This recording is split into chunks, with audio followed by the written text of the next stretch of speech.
టీటన్ ప్లాట్లో స్వాగతం.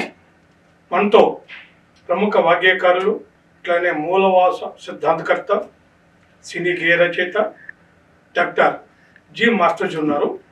రాజ్యాంగం వర్సెస్ మనుస్మృతి అనేది విపరీతంగా ఈ రోజున్న పాలక వర్గాలు ప్రజల దాడి మొదలెట్టి ఆ దానిపై వారితో మాకు చిన్న ఇంటర్వ్యూ తీసుకుందాం. నమస్తే మాస్టర్. నమస్కారం అండి సార్, మీరు ఒక 24 ఏళ్ల క్రితం జానీలో ఒక పాట రాశారు.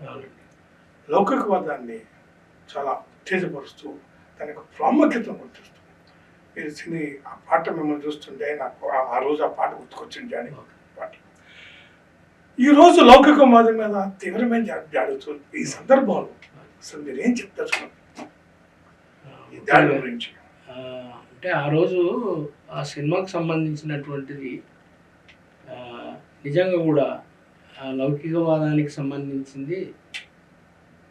మనవాదులకు సంబంధించినటువంటి వాళ్ళు బ్యాచ్ ఒక ముస్లిం సోదరుడు హిందూ ఎమ్ముడు వచ్చేందుకు, మరి నువ్వు ముస్లిం వాడు ఏంటి ఈ దానికి ఎందుకు వచ్చారు అన్నప్పుడు అతను అవమానం చేస్తే అతను బాధపడి వెళ్తున్నప్పుడు ఇక్కడ హిందూకు సంబంధించినటువంటి హీరో నువ్వు బాధపడవద్దు అంటే నారాజు కాకు అని చెప్పేసి అట్లా దాని మీద ఒక పాట మనం పాడాలి. నారాజుగా కురమా అన్నయ్య, నజీరు అన్నయ్య, ముద్దుల కన్నయ్య, అరే మన రోజు మనకుంది మన్నయ్య, అనువుగాని చోట నువ్వు అది కూడన్న మాట వినవద్దునంట నన్న, ఏమన్నగారి మాట వినలేద నువ్వు బేట, బంగారు పలుకు మాట నారాజు అంటూ దాంట్లో చరణాలలో అక్కన్నలు మాదన్నలు తానేశ మంత్రులుగా ఉన్న నాడే రామదాసు రాముని గుడి కట్టెనుగా అంటే తానేశ ఎంత లౌకికవాది అనడానికి మనము ఈ యొక్క పదాన్ని అడుగు చేయడం. అట్లాగే ఈ పాటలో ఒక హిందూ సోదరుడికి ప్రాణదానం చేశాడు, ముస్లిం సోదరుడికి రియల్గా జరిగిందండి. మన అమీర్పేట్ దగ్గర యాక్సిడెంట్ అయినటువంటి ఒక ముస్లిం సోదరుడికి అతడు చనిపోతాడు, బ్రెయిన్ డెడ్ అవుతున్నప్పుడు అతని యొక్క కిడ్నీలు కళ్ళు అవన్నీ కూడా వేరే వాళ్ళకి ఇచ్చినప్పుడు ఆ కిడ్నీలని హిందూ సోదరులకు పెట్టారు, వాళ్ళు బతికారు. అంటే అర్థం ఏంటి? మనుషులంతా ఒక్కటని శాస్త్రం అన్నా మనుషుల్లో సైతాన్లకు పట్టదన్నా అని ఈ యొక్క పదాలను మనం అందులో చేర్చడం జరిగిందండి. ఆ పాట చాలా ఫేమస్ అయింది, కొన్ని లక్షల క్యాసెట్లు అమ్ముడు పోయినట్టు తెలుసు. అయితే నా ఉద్దేశం ఏంటంటే అట్లా మీరు పాట ఒకసారి వినిపించి మాకు ఒక రకమైన ఉత్తేజం కాదు, ఒక రకమైన ఎమోషన్ కల్పించండి. థ్యాంక్ యూ అండి. అయితే ఇప్పుడు మీరు అన్నట్టుగా మనువాదానికి మరి మన బాబాసాహెబ్ రాసిన రాజ్యాంగానికి ఒక యుద్ధం జరుగుతుంది. ఈ పరిస్థితులు అట్లాగా మనకి కనబడుతున్నాయి. కాబట్టి ఏంటంటే ఇప్పుడు మనం దీని మీద చర్చించుకోవడం అంటే ఇప్పుడు ముందు మనం దాని గురించి చర్చిద్దాం. సరే, మంచి పాట వినిపించాము. ఈరోజు ఎన్నికల నగరం ఎన్నికలు జరగబోతున్నాయి. ఆ ఎన్నికల్లో ప్రధానంగా మతాన్ని ఆయుధంగా వాడుకోవడానికి ప్రస్తుతం ఉన్న మోడీ కానీ బీజేపీ కానీ రామాలయం ప్రాణ ప్రతిష్ట, అక్షంతలు ఇంటింటికి ప్రచారం, స్కూల్ డ్రైవ్ వేసుకొని సముద్రంలో కూర్చుని ద్వారకలో ఏదో ప్రార్థన చేశానని జ్ఞానవాపిని తెరిపించడం కానీ మొత్తం చుట్టూరేనే ఎన్నికల రాజకీయాన్ని తిప్పడానికి బీజేపీ కానీ ఆర్ఎస్ఎస్ కానీ మోడీ కానీ అంశాలు ప్రయత్నం చేస్తారు. అసలు ఎన్నికలు భారతదేశంలో అంబేద్కర్ రచించిన అత్యున్నతమైన రాజ్యాంగం ఉంది. ఆ రాజ్యాంగంలో ఏ విధంగా ఎన్నికలు పక్కన జరగాలో ఆ విధంగా జరుగుతాయంటారా లౌకిక పద్ధతిలో, లేదా మోడీ స్వామి ప్రకారం జరిగే పరిస్థితి? ఇప్పుడు ఒక విషయం సార్, ఏ పాలక వర్గాలు అధికారంలో ఉంటే వారి యొక్క వర్గాల యొక్క ఇంట్రెస్ట్ మేరకు ఎన్నికలు జరుపుతారు. ఇప్పుడున్నటువంటి పాలక వర్గాలకు సంబంధించినటువంటి ప్రతినిధిగా మోడీ వారికి సంబంధించినటువంటి కార్యక్రమాలు చేస్తారు. నాకు మోడీ గారు అంటే చాలా గౌరవం. ఎందుకంటే చెప్తున్నాను, ఆయన భారతదేశాన్ని ఏకీకృతం చేస్తున్నాడు. ఏమంటుండంటే ఒకే దేశం, ఒకే రాజ్యాంగం, ఒకే ఎన్నికలు, ఒకే జిఎస్టీ. నేను వారితో ఈ యొక్క టీవీ ఇంటర్వ్యూ సందర్భంగా వారితో రిక్వెస్ట్ చేస్తున్నాను, వారి మీద ఉన్న గౌరవం. ఇన్ని మీరు ఒక్కటి చేసినటువంటి మీరు ఒకే కులం పెట్టాలి. 3600 కులాలు అక్కర్లేదు. నిజంగా మీరు 3600 కులాలను తీసేసి ఐదర్ బ్రాహ్మణ్ ఆర్ బంగి, అంటే ఒక బాపనాయన ఉన్న పేరు కులం పెట్టు, లేకుంటే పాకి పనిచేసి బంగిదన్న పెట్టు, ఐదర్ దట్ ఆర్ దిస్, ఈ రెండిట్లలో ఏదన్నా ఒకటి పెడితే నిజమైనటువంటి మీరు భారతదేశాన్ని ప్రేమిస్తున్నటువంటి వ్యక్తిగా, నిజమైనటువంటి ప్రపంచంలో ఈ దేశాన్ని అత్యున్నతమైనటువంటి స్థాయికి తీసుకెళ్లే, దేశాన్ని తీర్చిదిద్దే వ్యక్తిగా మేము నమ్ముతాం. కాకుండా కేవలము ఈ యొక్క గుడులని గోపురాలని వీటిని మాత్రమే సరిదిద్దుతూలి కూడా వాటికి హైప్ క్రియేట్ చేస్తున్నటువంటి క్రమంలో ఈ దేశ మూలవాసులైనటువంటి వాళ్ళు నేడు అనేక యొక్క భయాందోళనకు గురవుతూ ఒక ప్రశ్నార్థకమైనటువంటి స్థితిలో వాళ్ళు ఉన్నారు. దానికి సమాధానాలు చెప్పవలసినటువంటి బాధ్యత వారి మీద ఉన్నది. ఎందుకంటారంటే ఇప్పుడు అన్నీ ఒకటి చేస్తున్నప్పుడు ఒకే కులం ఉండాలి. నా ఉద్దేశంలో ఒక కులం ఉంటే ఇక అతను ప్రపంచ చరిత్రలో స్థిరస్థాయిగా నిలిచిపోతాడని నా ఉద్దేశం.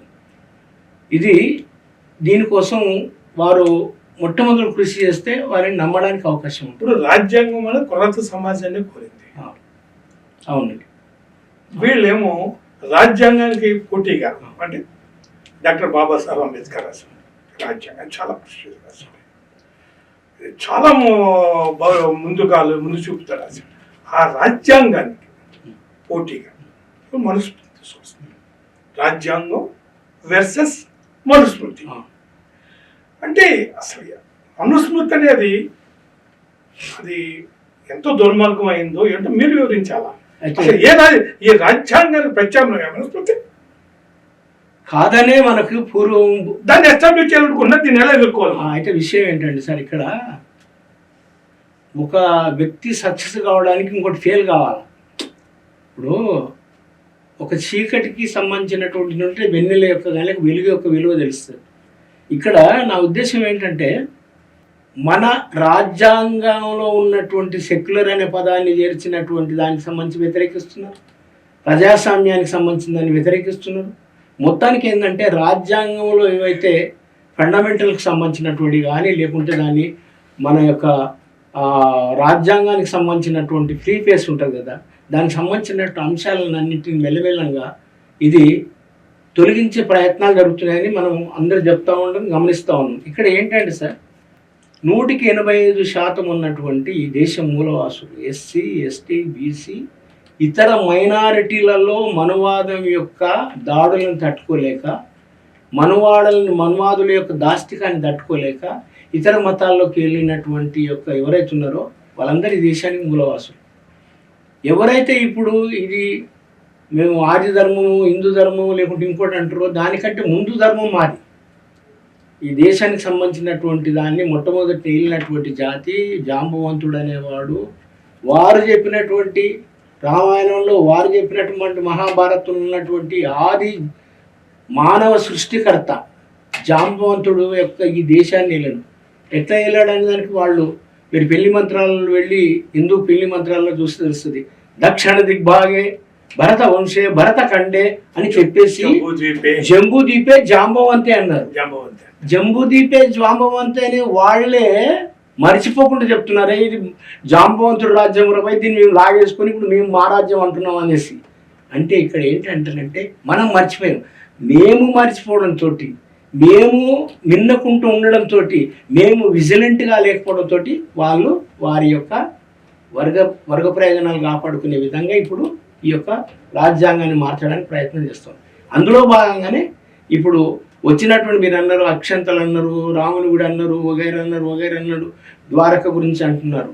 కానీ ఇంతకు మనం ఒకటి చాలా ఇంపార్టెంట్ సార్, ఏ యొక్క ధర్మంలో గుడులు గోపురాలు లేని స్థితిలో బుద్ధుడు అద్భుతమైనటువంటి ఒక ప్రపంచానికి దుఃఖరహిత సమాజాన్ని చేయాలనుకున్నప్పుడు వారి శిష్యులు నిర్మించినటువంటి ఆరామాలతోటి మొదలైనటువంటి ఈ కట్టడాలు అంతకుముందు ఋషులు మునులు కేవలం వేదాలను వల్లించి రాసి వల్లించి ఒకరి నుండి ఒకరికి మౌఖిక సాహిత్యాన్ని అందించారు తప్పితే గుడులు గోపురాలు లేవు సార్. అప్పుడు గుడులు గోపురాలుగా బుద్ధుడి యొక్క అనుయాయులు వారి యొక్క బొమ్మను పెట్టుకొని వారు చెక్కి కొండలలో చెక్కారు, కోనలలో చెక్కారు, అక్కడక్కడ రాళ్ళలో చెక్కినటువంటి వాటిని మూర్తులుగా తయారైతే దాని ప్రభావంతో మొత్తం సమాజం అంతా కూడా ఆ బౌద్ధం వైపు వెళ్తే దాన్ని నాశనం చేయడానికి మొట్టమొదటిసారిగా పుష్యమిత్ర శృంగుడు అనేవాడు బౌద్ధాన్ని నాశనం చేయడానికి ఎలా చేశాడు, బుద్ధుడి యొక్క అనుయాయుల యొక్క శిరస్సులు నరికి తెచ్చితే వాళ్ళకి ఎన్నెన్ని కానుకలు ఇచ్చాడు. ఫస్ట్ హంతకులు ఈ దేశంలో గుడులను గోపురాలను కూల్చినటువంటి వాళ్ళు ఎవరు అనుకున్నారండి? ఫస్ట్ వాళ్ళు కదా. వాళ్ళని చూసి కాపీ కొడుతూ ఇప్పుడు వీళ్ళు కూలుస్తున్నారు. వీళ్ళని కూలగొట్టిన దానికి మా గుళ్ళను కూలగొట్టారు.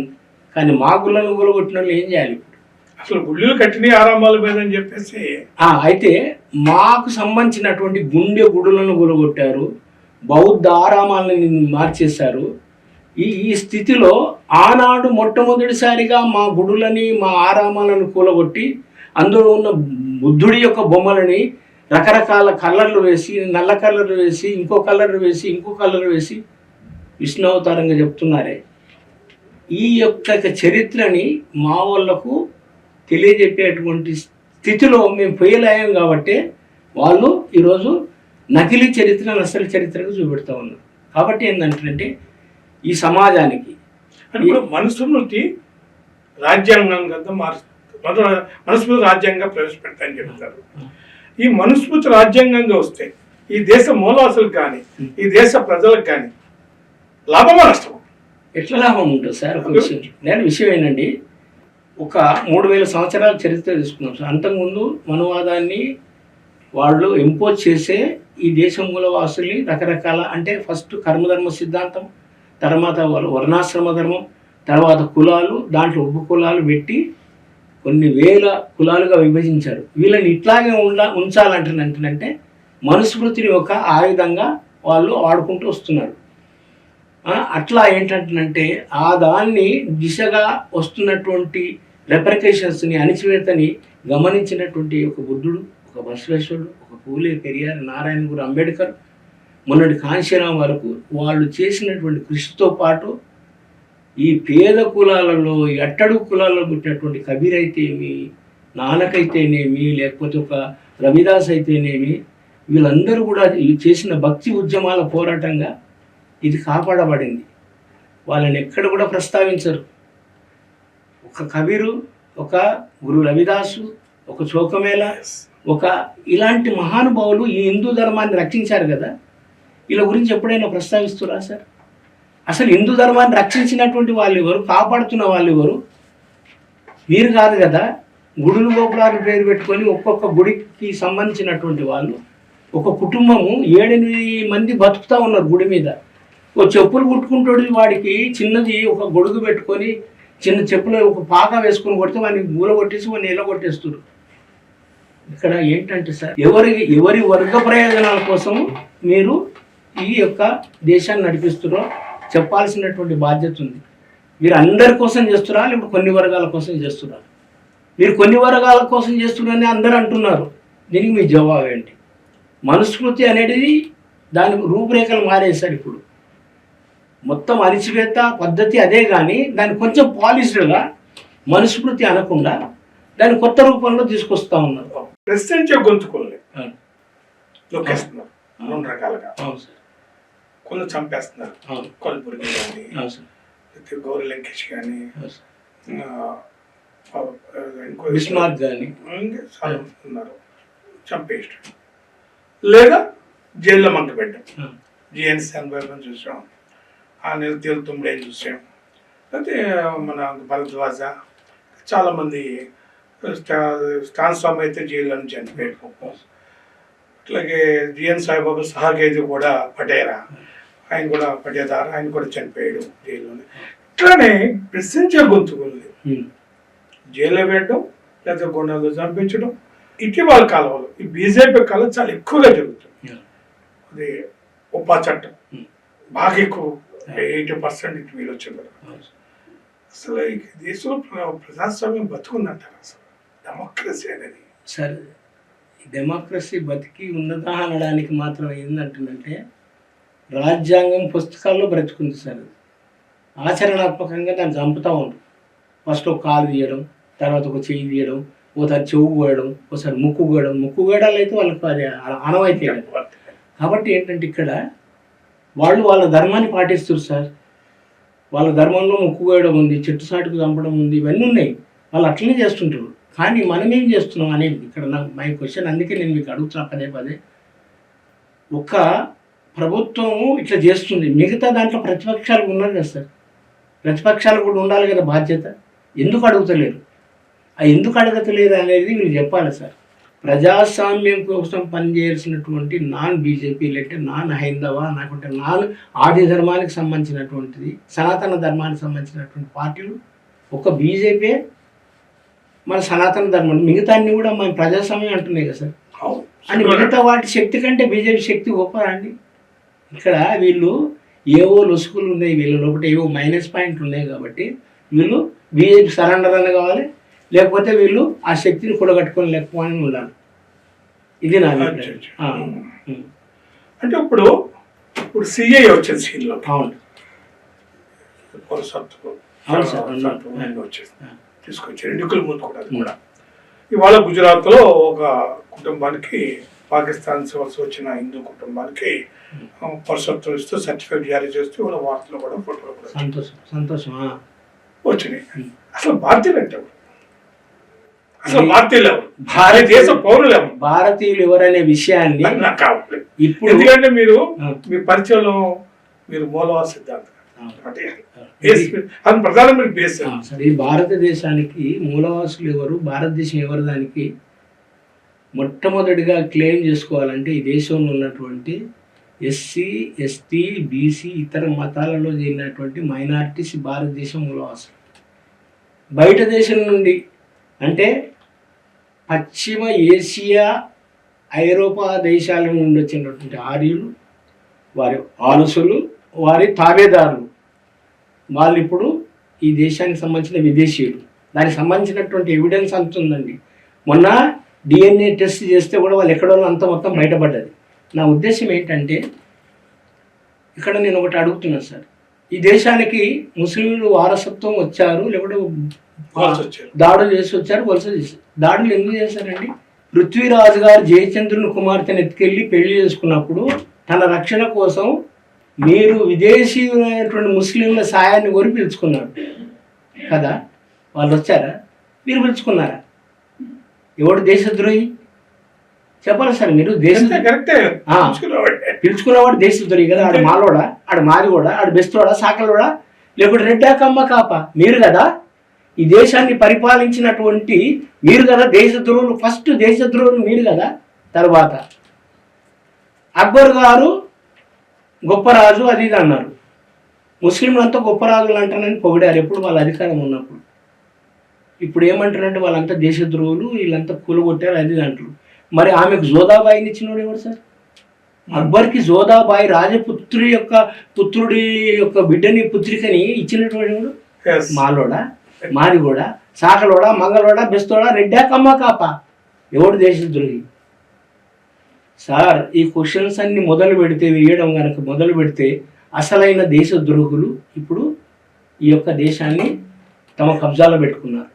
ఈ దేశంలో ఈ దేశవాసులం మేము, విభీషణాదులము కాము, మాతృభూమిని ప్రేమించే ముద్దు బిడ్డలం మేము, ఈ దేశవాసులం మేము. కులతత్వవాదులంతా ఈ దేశద్రోహులంటూ వెలుగెత్తి చాటుతాము, గొంతెత్తి పాడుతాము. ఏ కుల మతాలు లేని మా ఆది జాతినికపై ఈ భూమి పైన మరలా నెలకొల్పి తీరుతాము. ఈ దేశవాసులం మేము. ఈ సంపదంత మాది, ఈ సంస్కృతంత మాది, మాదంటూ కానిదేది లేదంటే లేదు సుమ్మి.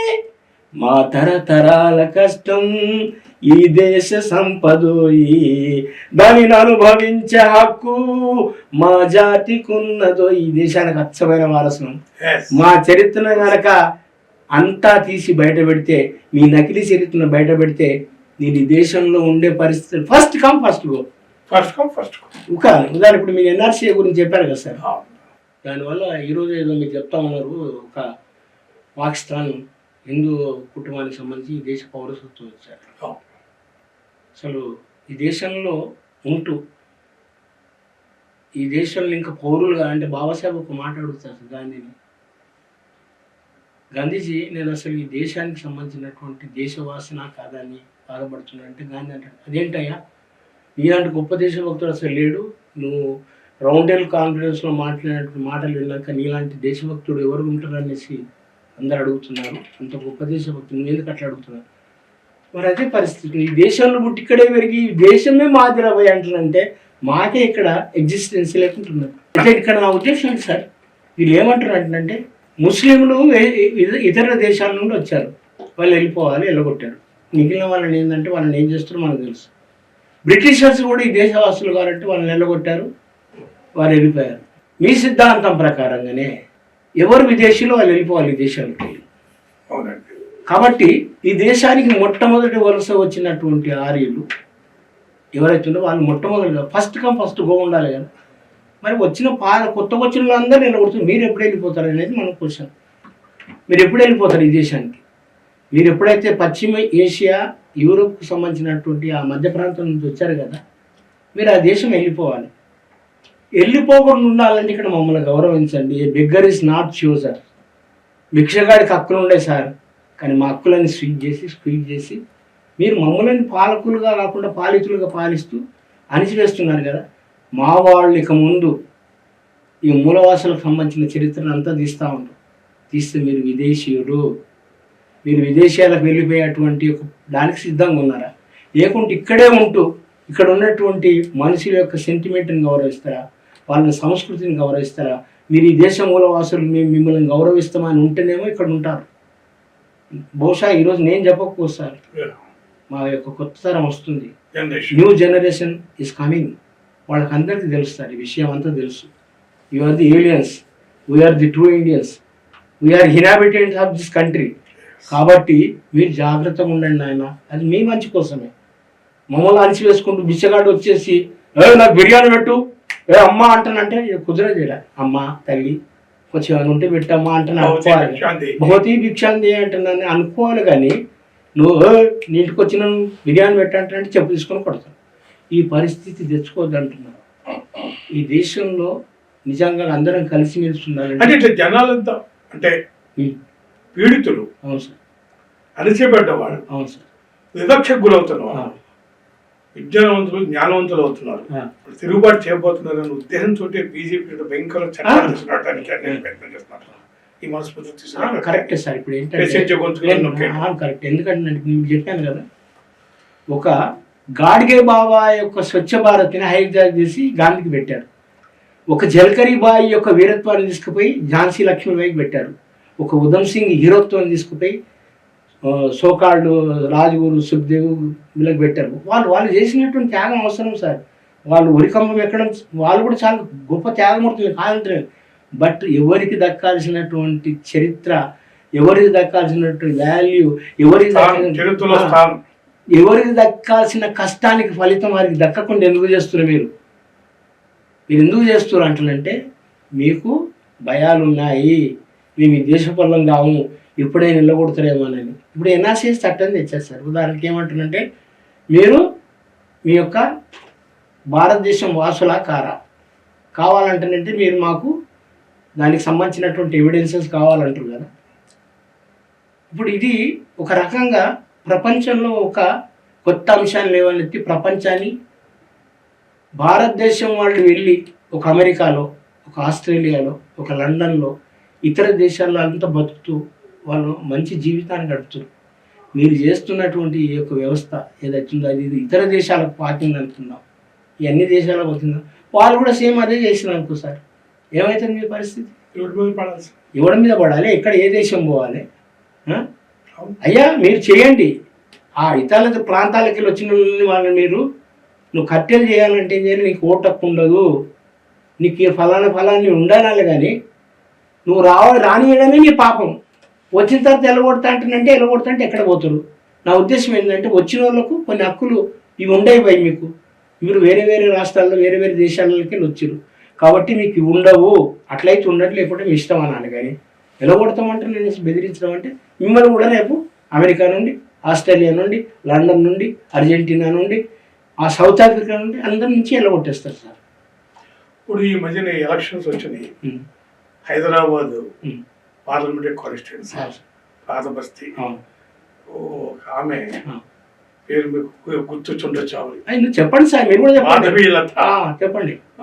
అదే సందర్భంలో ఆమె విరించి హాస్పిటల్ అదే కానీ అది చాలా వివాదాలకి నిలయం అని కూడా వినపడుతున్నాయి. అసలు ఆమె సిన్సియరేనా లేకపోతే ఈ హాస్పిటల్ సిన్సియరేనా?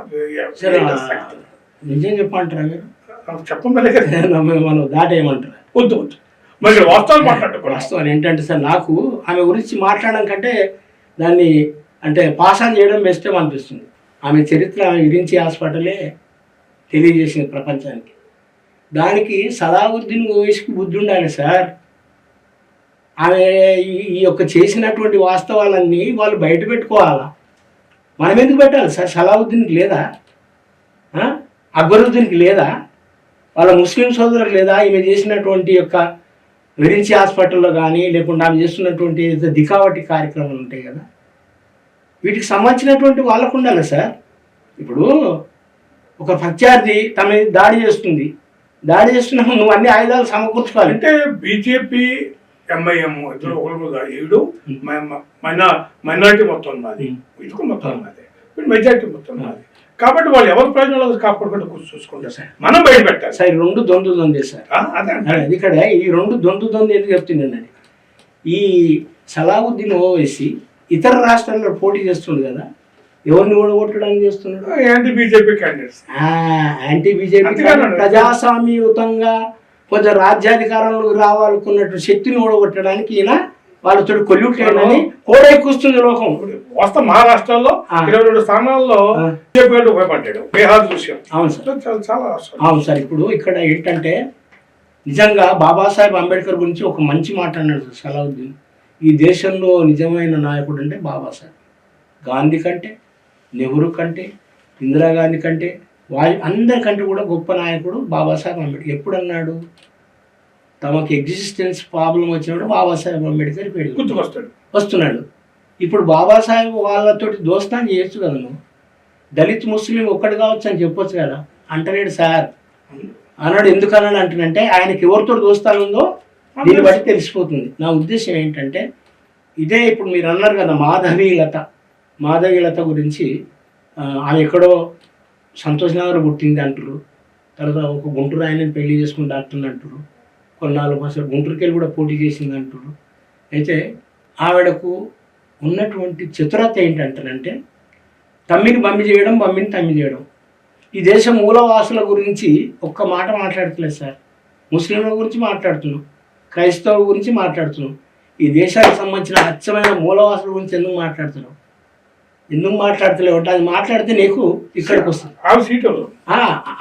అది మాట్లాడితే నీకు ఇక్కడ దాకా వస్తుంది విషయం, వచ్చేస్తుంది. అది ఏంటంటే ఏమైనా నీకు చేయొచ్చు అది.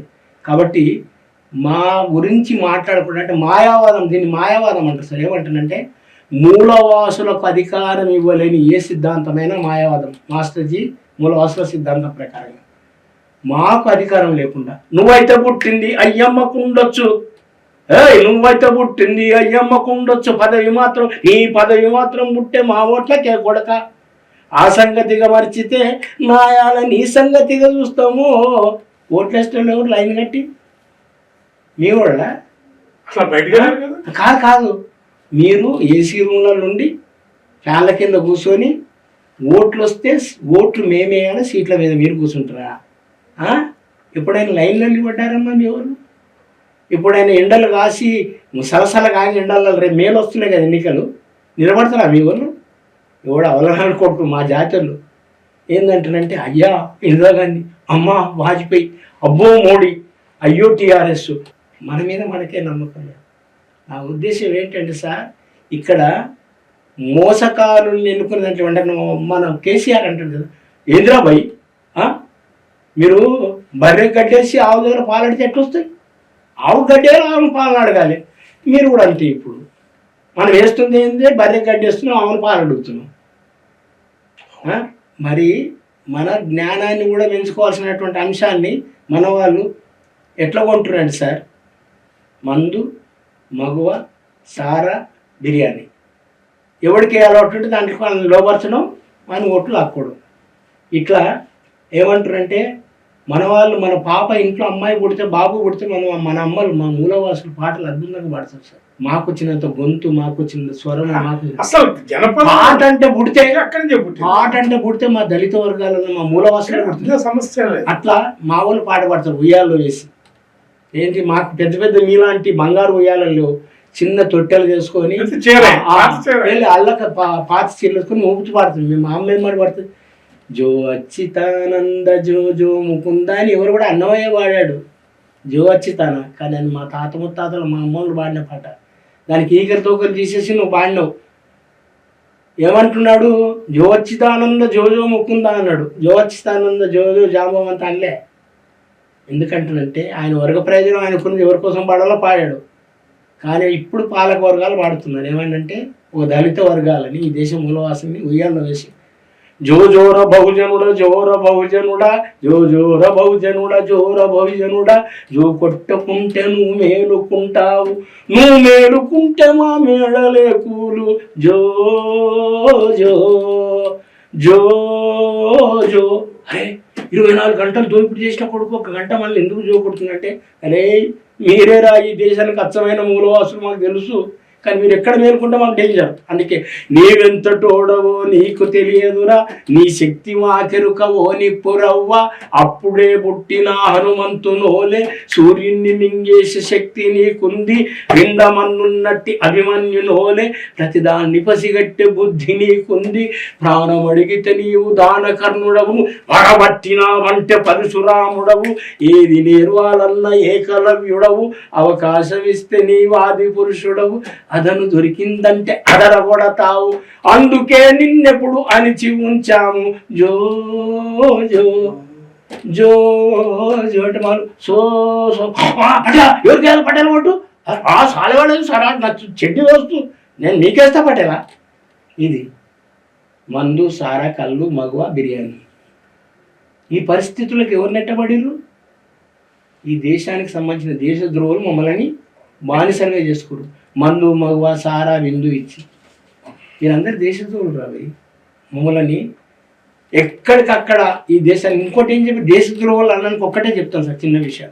ఈ దేశంలో ఉన్నటువంటి శాస్త్ర ప్రకారం అంటే వర్ణాశ్రమ ధర్మం ప్రకారంగా ఎవరు యుద్ధం చేయాలి, ఎవరు పూజలు చేయాలి, ఎవరు అంటే పాలకులకు అండగా ఉండి వాళ్ళకు ఉపదేశాలు ఇస్తుండాలి, ఎవరు సేవలు చేయాలి. బ్రాహ్మణస్య ముఖమాసి బాహూరాజన్య కృత యద్వైశ్య ఉరుదస్య శూద్రాధ పాదాజాయత అన్నాడు. అంటేనంటే బ్రాహ్మణుడు మాత్రం సలహాలు ఇవ్వాలి, రాజుకు సంబంధించినటువంటి అన్ని మంచి చూడాలి, క్షత్రియుడు అనేటువంటి ఎప్పుడు యుద్ధాలు చేయాలి, వైశ్యుడు అంటే అన్ని సంపదలు తీసుకొచ్చి ఇవ్వాలి. ఇక మిగతాళ్ళు అంటే తాబేదారులు ఉండాలి. క్షత్రియులు ఎంతమంది ఉంటారు సార్ ఈ దేశంలో? 2%. 2% యుద్ధం చేస్తే రాజ్యం వస్తుందా సార్? ఉండదు. మరి ఎందుకు ఇన్ని దేశాలలో ఓడిపోయిండ్రు, ఇన్ని రాజ్యాలు ఎందుకు ముక్కలైనవి?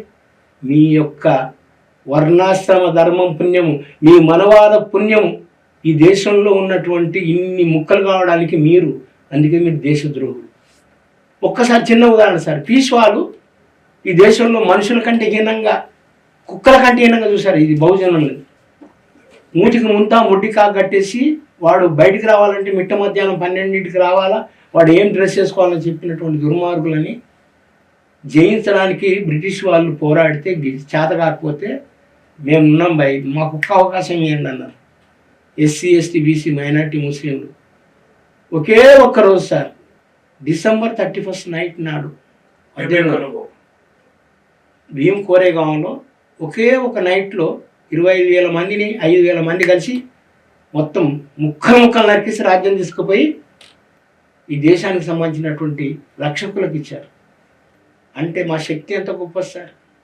ఈ దేశంలో అన్ని మిలిటరీలో, సైన్యంలో, నేవీలో, ఎయిర్ ఫోర్స్లో మేము కనుక ఉంటే ఎంత దేశం శక్తివంతంగా. ఏ అమెరికా పనికి వస్తుంది సార్, ఏ రష్యా పనికి వస్తుంది, చైనా పనికి వస్తుందా మా ముంగట? మీరు క్రికెట్ ఆడుతున్నారు, అందులో ఉన్నటువంటి ప్లేయర్స్ అంతా ఎవరు సార్? ఒక్కరిద్దరు తప్పితే అందరు పాపనోళ్ళే. ఒకరిద్దరు కూడా మళ్ళీ ఉంటారు. వాళ్ళు ఒకడు వస్తే మా మహారాష్ట్రుడు వాడిని మానసికంగా హింస పెట్టేసి బయటకు పంపించేస్తారు. అంటే ఆటలు మీయే, పాటలు మీయే, సినిమాలు మీయే. సినిమాలలో మళ్ళా ప్రతిభతలం అని చెప్పుకుంటారు మనలు చాలామంది. సినిమాలలో హీరోయిన్లు అంటే ఎవరు? మాదిగోళ్ళు ఎస్సీ ఎస్టీ బీసీలా సార్?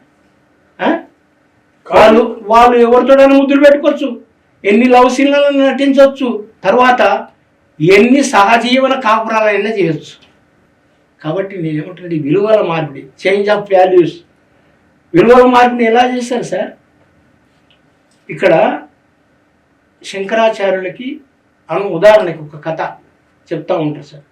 శంకరాచార్యులకి ఆరోగ్యం బాగలేదంటే ఎవరో చెప్పారు డాక్టర్, మీలాంటి డాక్టర్, ఏమోనండి ఈయన దగ్గుతున్నాడు, జ్వరం వస్తుంది కాబట్టి ఏమో టీబీ లక్షణాలు కనబడుతున్నాయంటే ఆయన తీసుకుపోయి ఈ ఎర్రగడ్డ ట్యూబర్క్లోసిస్ హాస్పిటల్లో చూపెట్టారు సార్. చూపెడితే అక్కడ కన్ఫర్మ్ అయిపోయింది, ఇతడికి టీబీ వచ్చిందండి. ఇతనికి రోజు సెప్ట్రాల్ ఇంజెక్షన్ 33 నెలల పాటు కంటిన్యూ ఇవ్వాలి. దాంతోపాటు గుడ్డు మాంసం ఒక చప్ప, దాంతోపాటు ఒక గుడ్డు, దాంతోపాటు పాలు తినిపించి తాగిపిస్తేనే బతుకుతాడని చెప్పారు. ఏమిటండి ఎలాగా? మనం గుడ్డు మాంసం పూర్వం తిన్నాం కానీ ఇప్పుడు తినకూడదు కదండి, మనమే తినొద్దు అంటున్నాం, ఎలాగంటని పూర్వాల్సిన కూర్చొని మీటింగ్ పెట్టుకున్నారు సార్. పెట్టుకున్న తర్వాత ఏమిటి ఆ విధవ అలా చెప్పాడు, మరి ఎలా మనోడు మన ప్రయోజనాలు, వర్గ ప్రయోజనాలు కాబట్టి మన పీడా విపత్తి బతకాలంటేనంటే ఏదో ఒకటి చేయాలి. ఏమిటండి, మన గుడ్డు కూడా తినమన్నాడు, పాలు తాగమన్నాడు, గుడ్డు మాంసం వదిలేద్దాం, గుడ్డు పాలు తాగిపోతాం. అయ్యో ఎలాగండి, గుడ్డు కూడా మనం నాన్ వెజ్ అన్నాము. మరి విధవా, ఏదైతే ఏముంది మనం ఇప్పుడు మనకు అవసరం, దాని రేపటి నుంచి వెజిటేరియన్ అన్నాము, గుడ్డు కూడా vegetarian. This is the change of values. ఇలా విలువల్ని మార్చాడు. అట్లా మా విలువల్ని మార్చారు సార్. ఇక్కడే బెస్ట్ వాళ్ళేమో బీసీలు, పక్క రాష్ట్రమైన తమిళనాడులో ఎస్సీలు, ఇక్కడే శాఖలు బీసీలు, పక్క రాష్ట్రమైన కేరళలో ఎస్టీలు మన బీసీలు, ఇక్కడే మంగళూరు బీసీలు, పక్క రాష్ట్రమైనటువంటి బీహార్లో ఎస్సీలు. ఇక్కడ ఒక్కడొక్కడు కలవకుండా ఒక్కడొక్కడు ఇక్కడ కర్ణాటకలో బీసీ. తర్వాత ఇక్కడ మీకు ఇంకొక గమ్మత్ అని, పక్కనే ఉన్నటువంటి రంగారెడ్డి జిల్లాలో ఎస్టీలు, ఎవరు ఈ పిట్టలు సార్, పనులు ఎట్లంటారు నక్కలోళ్ళు అంటారు. హైదరాబాద్లో వాళ్ళు బీసీలట, రంగారెడ్డి జిల్లాలో ఎస్టీలు. ఎంత ఘోరం సార్! ఇట్లా పెట్టడానికి కారణం ఎవరు? మేమా సార్? దేశద్రోహులు మీరు కారా? ఈ దేశద్రోహులంతా మీరు కలిసి ఈ దేశాన్ని ముక్కలు చేసిరు. ఈ దేశానికి సమాధానం చెప్పాల్సిన తరుణం ఆసన్నమైంది. వీఆర్ ది రియల్, మనం ఈ దేశభక్తులం. బాబాసాహెబ్ ఒకవేళ ప్రపంచానికి నా దేశానికి యుద్ధం వస్తే నేను నా దేశం పక్షం నిలబడతా. ఒకవేళ మతానికి నా ప్రజలకు దీనికి వస్తే నేను హేతుబద్ధమైన, ఒకవేళ నా ప్రజలకు ఒక ఆధిపత్య వర్గాలకు యుద్ధం వస్తే నేను నా ప్రజల పక్షం నిలబడతాను. కాబట్టి ఏంటంటే ఇక్కడ ఈ ప్రజల పక్షం నిలబడడానికి మీరు ఏం చేస్తున్నారు?